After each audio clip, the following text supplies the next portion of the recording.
विधानसभा में बहुमत साबित होने के बाद से सभी नेता जो हैं अपना अपना संबोधन दे रहे थे।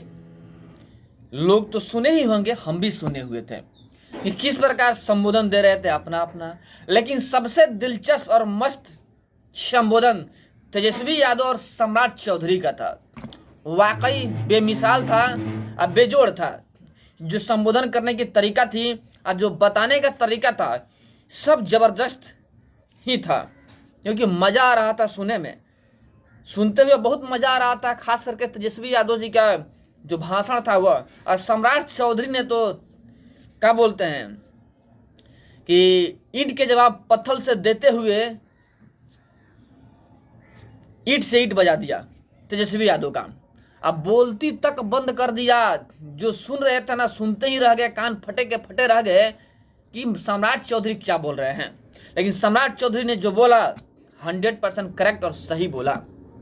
सम्राट चौधरी क्या बोले कि बेजोड़ उनका वीडियो चल रहा है और वायरल भी हो रहा है, अच्छे खासे मतलब कि चर्चा का विषय बन चुके हैं सम्राट चौधरी। आखिर ऐसा क्या कहा, तेजस्वी यादव ऐसा क्या बोले कि चर्चा के विषय बने हुए, सारी बात आपको बताएंगे। वीडियो में अंत तक बने रहिएगा।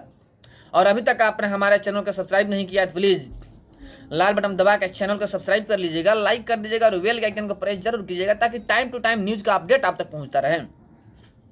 और जो पहले से ही हमारे चैनल को सब्सक्राइब कर रखे हैं उनको दिल से धन्यवाद। आइए वीडियो में आगे बढ़ते हैं और बताते हैं। तेजस्वी यादव हारने के बाद रो तो नहीं रहे थे, लेकिन रोने से भी बदतर हालात हो चुका था तेजस्वी यादव का। इस दौर में तेजस्वी यादव जो भाषण दे रहे थे, जो संबोधन कर रहे थे ना विधानसभा के अंदर, काफी चर्चा का विषय रहा। तेजस्वी यादव नीतीश कुमार को टारगेट करते हुए एक बात कही कि आखिर आपको कुछ दिक्कत था तो हमसे बोलना था ना, आप कुछ बोले ही नहीं और डायरेक्ट बीजेपी में चले गए। आपको कहना चाहिए था ना, कम से कम बोल के आए होते ना, लेकिन बिना बोले आप चले आए। चलिए कोई बात नहीं, हम आपको पिता तुल्य मानते थे, लेकिन आपने हमें दगा दे दिया, हमसे बिना कहे चले गए। जबकि हम लोग एक साथ बैठकर सारी बात किया करते थे, कब क्या करना है इन सारी बातों पर चर्चा एक साथ किया करते थे। हमारे बीच कुछ मन मुटाव था ही नहीं, फिर भी आप बिना हमसे बोले चले गए। हमसे बोलना तो चाहिए था, क्या दिक्कत है, क्या गिला शिकवा है, हम ठीक कर देते, लेकिन आपने बोला नहीं। अगर आप पहले बोले होते हमसे कोई दिक्कत है, उस दिक्कत को हम सही करते और आज मजबूत पार्टी होता हम लोगों का, मजबूती से बिहार को आगे लेके बढ़ते।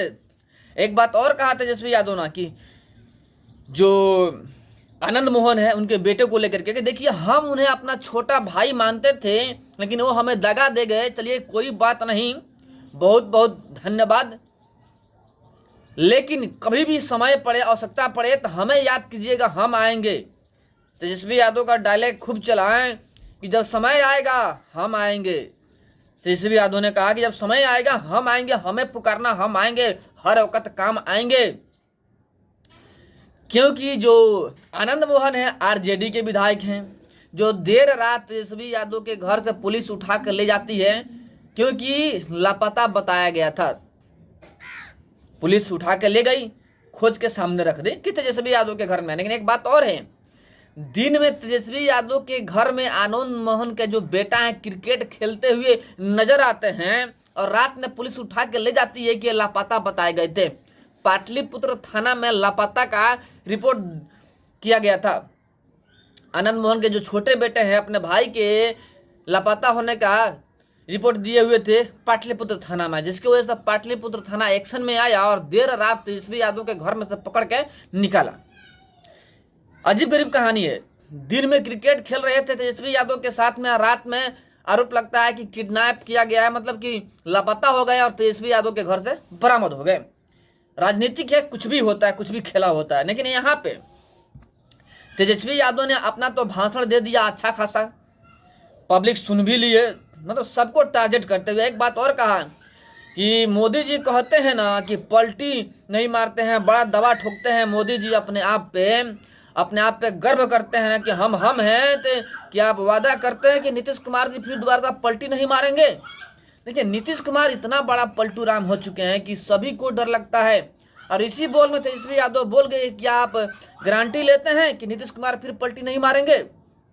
नीतीश कुमार के बारे में कुछ कहा नहीं जा सकता है, कभी भी पलटी मार सकते हैं, कभी भी आउट हो सकते हैं। नीतीश कुमार के त्रिया चरित्र किसी को समझ में नहीं आता है, अपने कुर्सी के लिए किसी भी हद तक गिर सकते हैं। चलिए आगे बता दें आपको हम, जब तेजस्वी यादव ने अपना संबोधन दे दिया था, सम्राट चौधरी सामने आते हैं और तेजस्वी यादव को टारगेट करते हुए, या कहे तो लालू प्रसाद यादव के पूरे फैमिली का टारगेट करते हुए एक बात कहा सम्राट चौधरी ने, सबसे दिलचस्प और सबसे अच्छा बात, कि आजकल लोग 1.5 साल की उम्र में ही करोड़पति बन जाते हैं।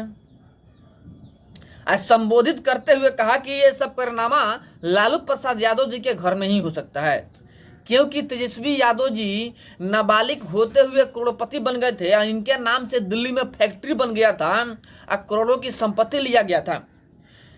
और बात कहा सम्राट चौधरी ने कि जब चारा मंत्री थे तो चारा ही घोटाला कर गए थे, और रेलवे मंत्री हुए तो रेलवे ही घोटाला कर गए। चारा घोटाला में जेल चले गए, तबीयत के बहाना बना करके पेरोल पे बाहर घूमने लगे, लेकिन रेलवे भी घोटाला कर दिए। 2004 से 9 के बीच में जब रेल मंत्री बने तो रेल का ही घोटाला कर दिए, और रेल घोटाला इस प्रकार से कर दिए कि चर्चा का विषय रहा। और साथ में इस बार अपने बेटा को भी नहीं छोड़े, क्योंकि बेटा भी शामिल हो गया, बेटा की नाम भी चार्जशीट में दाखिल हो गया, उनके ऊपर भी कार्रवाई हो गया। और नाबालिग में ही तेजस्वी यादव करोड़पति बन गए। पहला ऐसा इंसान होगा जो कि नाबालिग में ही करोड़पति बन गया, उसके नाम से बहुत सारे जमीन जाता हो गए, जिसके वजह से सीबीआई के चार्जशीट में इनका भी नाम है, तेजस्वी यादव का। मतलब कि अच्छा खासा संबोधित करते हुए सम्राट चौधरी ने निशाना साधा तेजस्वी यादव को, करप्ट भ्रष्ट नेता बताया लालू प्रसाद यादव के और पूरे फैमिली को। अगर सबसे बड़ा घोटालाबाज कोई फैमिली है, लालू प्रसाद यादव जी की फैमिली है, जो कि घोटाले से लिप्त है सर से पांव तक। उनके घर में कोई नहीं है जो घोटालेबाजी में लिप्त नहीं हो, सब लिप्त हैं। बेटी हो, बेटा हो, पत्नी हो, जो भी हो या बहू हो, सभी के सभी लिप्त हैं भ्रष्टाचार में, घोटालेबाजी में। लेकिन एक आदमी बचा है, सिर्फ और सिर्फ तेज प्रताप यादव, जो कि लालू प्रसाद यादव के बड़े बेटे हैं, जो कि खासकर अपने घर से बागी ही रहते हैं, यानी बागी नजर आते हैं। उनका मनमुटाव रहता है, घर से तालमेल नहीं रहता है। वही एक बचे हुए क्लीन चिट में, जिनके ऊपर कोई केस नहीं है, कोई घोटालेबाजी का आरोप नहीं लगा हुआ है। लेकिन अगर इनको छोड़ दिया जाए अपवाद में, तो बाकी के बाकी तेजस्वी यादव के फैमिली के जितने मेंबर हैं, सभी के ऊपर घोटाले का आरोप है, आज सब पे केस चल रहा है। यानी कि अच्छे खासे संबोधित करते हुए नजर आए सम्राट चौधरी, लालू प्रसाद यादव जी के इज्जत का धज्जी धज्जी उड़ा दिया संबोधित करते हुए। लेकिन तेजस्वी यादव चुपचाप सुन रहे थे और मंद मंद मुस्कान भर रहे थे, क्योंकि वो भी जानते हैं कि जो अगला कह रहा है सही ही है। पूरे भारत में घोटालेबाज में सबसे बड़ा किसी का नाम है तो लालू प्रसाद यादव जी के फैमिली का ही है। चलिए, जो हमारे पास खबर था हमने आपको बताया। वीडियो देखने के लिए धन्यवाद। फिर मिलते हैं आपसे बड़े अपडेट और बड़े न्यूज के साथ में, तब तक के लिए जय हिंद।